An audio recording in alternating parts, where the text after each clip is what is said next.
राजकीय चर्चा झाली आहे तुम्हाला कोणी सांगितलं मला माहीत नाही आहे. नेमकी राजकारणासाठी भेट झाली की एक कौटुंबिक नात्याने झाली ही आपल्याला माहीत नाही आहे. परंतु जर राजकीय भेट असेल तर त्याच्यात गैर काय? दोन पक्ष आहेत, दोन पक्षाचे नेते आहेत, पक्षप्रमुख आहेत आणि लोकशाहीमध्ये पक्षांची युती आघाडी करण्याचा प्रत्येकाला अधिकार आहे. त्याच्यामुळे आताच काहीतरी वेगळं घडतंय असं काय मानायचं कारण नाही आहे. कारण आता महाविकास आघाडीत 3 पक्ष आहेत, महायुतीत 3 पक्ष आहेत. आता आणखी एक त्याच्यामध्ये युती किंवा आघाडी होईल. त्याच्यामुळं अगदीच काहीतरी नवीन महाराष्ट्रात आलं आहे, राजकारणात होतं आहे असं काय मानायचं कारण नाही. आता उद्धवजी ठाकरे साहेबांची राजकीय गरज असेल आणि अशा वेळेला त्यांनी भाऊ म्हणून हाक मारली असेल. आता हाकेला ओ देत आहेत की काय होतं आहे हे आपल्याला यथावकाश कळेल. परंतु मला वाटतं उद्धवजी ठाकरे साहेब खूप अगतिक झालेले आहेत. त्याच्यामुळे आपण बघा की कालच्याही मेळाव्यात त्या बोलले आम्ही एकत्र कार्यक्रमात आलो म्हणजे एकत्र येण्यासाठी. परंतु राज ठाकरे साहेबांकडून अजून होय आम्ही एकत्र येतो आहे असं मनसेकडून अधिकृतपणे अजून तरी त्या ठिकाणी कळलेलं नाही आहे. परंतु ते दोघे एकत्र येत असतील तर त्यांना शुभेच्छा आहेत. त्यांनी त्यांच्या पक्षाचा निर्णय घ्यायचा आहे. गुलाबराव पाटील यांनी सांगितलं की भाजप 100 जागा लढेल तिथे आम्ही आमच्या ताकदीनुसार 50 जागा लढू, पण असे करू नका, यामुळे कार्यकर्त्यांचे नुकसान होईल. युती न झाल्यास कार्यकर्त्यांचे मोठे नुकसान होईल, ते मरून जातील, असं सूचक इशाराही त्यांनी दिला. मला वाटतं अशा प्रकारचं वक्तव्य भाजपकडून आलेलंच नाही आहे. त्याच्यामुळं महायुती म्हणूनच लढायचं अशा प्रकारची भूमिका माननीय देवेंद्र फडणवीस साहेबांची आणि भारतीय जनता पक्षाची राहिलेली आहे. त्याच्यामुळं मला वाटतं स्थानिक स्तरावर प्रत्येक नेता आपापल्या परीनं बोलत असतो, राजकारण होत असतं.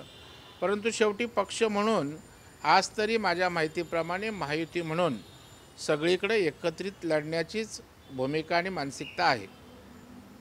दिवाळीच्या तोंडावर वीज दर वाढीच्या स्टॉक आणि शेतकऱ्यांना मोठा फटका बसणार असा आरोप केले जाते. नाही, मला वाटतं आरोप आहेत.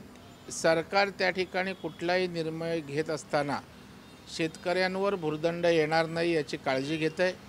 हे सरकार शेतकऱ्यांसाठी आहे, बळीराजासाठी आहे आणि त्याच्यामुळं आपण बघताय की केंद्र सरकारच्या माध्यमातून असेल राज्य सरकारच्या माध्यमातून शेतकऱ्यांसाठी योजना येत आहेत, सवलती येत आहेत आणि आतासुद्धा दुष्काळ सदृश्य लाभ देणं असेल, पंचनामे फास्ट करणं असेल, या सगळ्या गोष्टी शेतकऱ्यांसाठी होत आहेत. हे शेतकऱ्यांचं राज्य आहे, बळीराजाचं राज्य आहे आणि त्याच्यामुळे आता विरोधकांना आरोपाशिवाय काही सामाजिक काम विकासाच्या बाबतीत बोलता येत नाही. म्हणून ते असे केवळ आरोप करणंच त्यांना त्या ठिकाणी जमतंय, ते करतायत.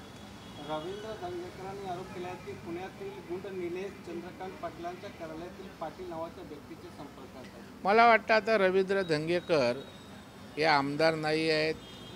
आता त्यांना प्रसिद्धीसाठी रोज माध्यमात राहावं लागतं आणि मग असं काहीतरी काढलं नाही तर तुम्ही दाखवणार नाही. केवळ प्रसिद्धीच्या हव्यासापोटी अशा प्रकारच्या एक एक गोष्टी काढून आरोप करून चर्चेत राहायचं, या पलीकडे त्यांच्या स्टेटमेंटला काही किंमत अर्थ आहे असं वाटत नाही. शेतकऱ्यांच्या पंचनामाबाबत शरद पवार यांनी सांगितलं की राज्य सरकारनं केंद्राला अंतिम प्रस्ताव अद्याप दिलेलाच नाही. माझ्या मते यावर त्या ठिकाणी काम सुरू आहे. सरकारची कृषी खात्याची शासकीय यंत्रणा काम करते. पुनर्वसनाची सुद्धा अमितभाई शहानीसुद्धा त्या ठिकाणी सांगितलेलं आहे. मोदी साहेब आपल्या महाराष्ट्राच्या शेतकऱ्यांच्या बाबतीत संवेदनशील आहेत. अंतिम प्रस्ताव त्या ठिकाणी जाऊन केंद्राच्या मार्फत भरीव मदत मिळेल असा विश्वासही आज अमितभाई शाह यांनी दिला आहे. आज मुख्यमंत्री आणि दोन्ही उपमुख्यमंत्र्यांनी तशा प्रकारची मागणीसुद्धा त्यांच्याकडे केली. उद्धव ठाकरे काल पुण्यात होते, तिथे त्यांनी प्रश्न उपस्थित केले की सरकारच्या डोके ठिकाणावर आहेत का? भाजपला सरकार चालवता येत नाही. मला वाटतं 2.5 वर्षात आपण कसं सरकार चालवलं आहे महाराष्ट्राने बघितलं आहे. व्हिडिओ कॉन्फरन्सिंग आणि फेसबुक लाईव्ह करून सरकार चालवलं. मंत्रालयात 2 वेळा गेलात.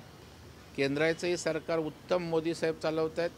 राज्याचंही देवेंद्रजी एक अनुभवी अशा प्रकारचे मुख्यमंत्री आहेत, तेही सरकार नीट चालवत आहेत. आता वैफल्यातनं या ठिकाणी उद्धवजी ठाकरे साहेबांची हे त्या ठिकाणी वक्तव्य त्या ठिकाणी येतं आहे आणि त्याच्यामुळे नीटपणे सरकार चालवण्याची क्षमता आणि धमक देवेंद्र फडणवीस साहेबांमध्ये राज्याकरिता आहे. अहो आजकाल 2 दिवसापासून एक आरोप प्रत्यारोप सुरू आहे. रामदास कदम यांनी आरोप केला होता की बाळासाहेब ठाकरे यांच्या डेड बॉडी 2 दिवस मातोश्रीवर ठेवलं होतं. मला वाटतं व्यक्तिगत याच्यावरून कोणीच राजकारण करू नये. त्याच्यामुळं त्यांनी नंतर आरोप केलेत अनिल परबनी, ते सुद्धा त्या ठिकाणी योग्य नाही आहेत.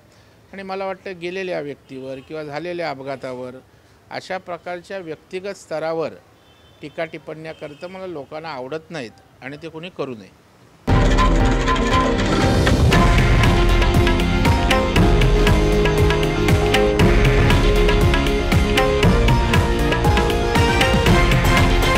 हे आहे देशातील नंबर 1 न्यूज नेटवर्क आणि आपण पाहत आहात TV9 मराठी, एकमेव.